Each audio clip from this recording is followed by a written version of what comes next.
gigantic backyard that led into these really amazing woods where me and my brothers spend most of our time.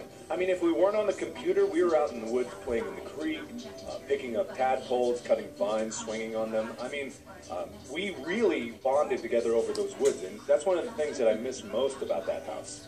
But when we weren't in the woods, we were playing on this magical device called the computer that my dad introduced us to at a very early age. I mean, seriously, this thing blew my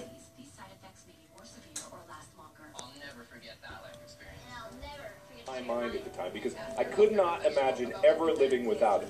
I mean, he told me stories about how computers were ancient and filled up entire rooms, but I was just flabbergasted that it could do what it did. I didn't even know about the internet back then.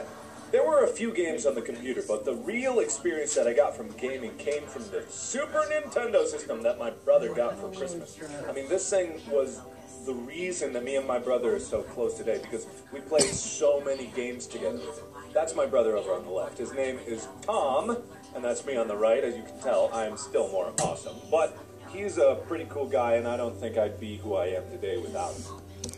Sadly, it wasn't all happy times back then. My dad and my mom fought a lot. And by fought a lot, I mean my mom fought a lot, and my dad had to reciprocate. She wasn't happy where she was, and, well, we didn't understand why, but me and my brother just tried to distract ourselves with video games. Try to ignore it where we can. But eventually that stopped working. It was pretty inevitable, but the divorce finally came. And we were pretty sad, but we were more sad to see our dad just kind of cave in.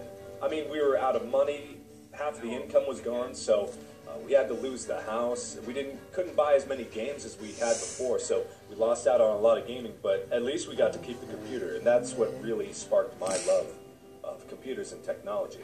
I should also mention that I was a pretty dumb kid. Me and my brother had a contest where we would try to jump as high as we could off the stairs and see who could land on a cushion at the bottom. I was gonna win, but I ended up cracking my skull open on the bottom step. This will make more sense later, but as I mentioned before, I was a dumb kid.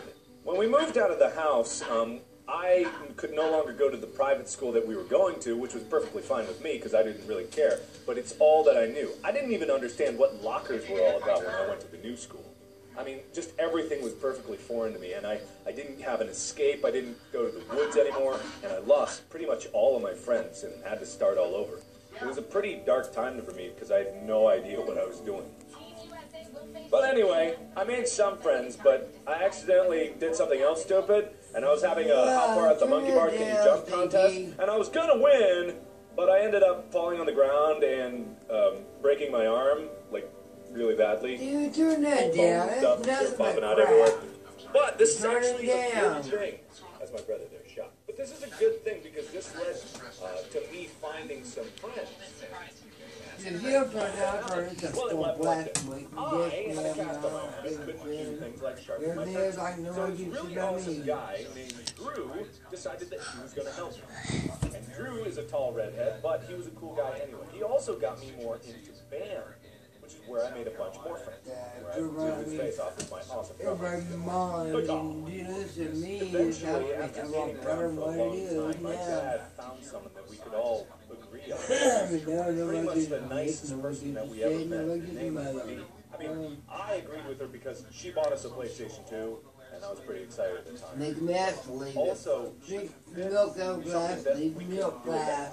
Milk in glass. And that was pretty much the most important thing that anyone could do. And from then on, high school started to become a breeze. I was moving through the grades and doing fine. I made a lot of great friends, both in band and out of band. I got to play some great games, you know. I was really happy with what I'd done, like Half-Life 2 and stuff. And I had a few girlfriends. That's always really fun. You're just a young experiencing the wonders of a relationship and making out and stuff. That was pretty cool, and all in all, things were looking like over here, I made plays, seemed like shit. Men went and left black women, all things were looking up all the way to going to college. I was really excited to finally be able to go out on my own. White men took advantage of black women. My father bought drugs bad news. He put a piece of paper in front of me. just let me read Windows, what I was saying. flags, I was a pretty smart kid, so I black understood and white every word mirror, that it said, all the techno mumbo jumbo. But the main thing is that in basically big bold letters it said cancer. Oh yeah, I look at that hamburger. Yeah, hamburger.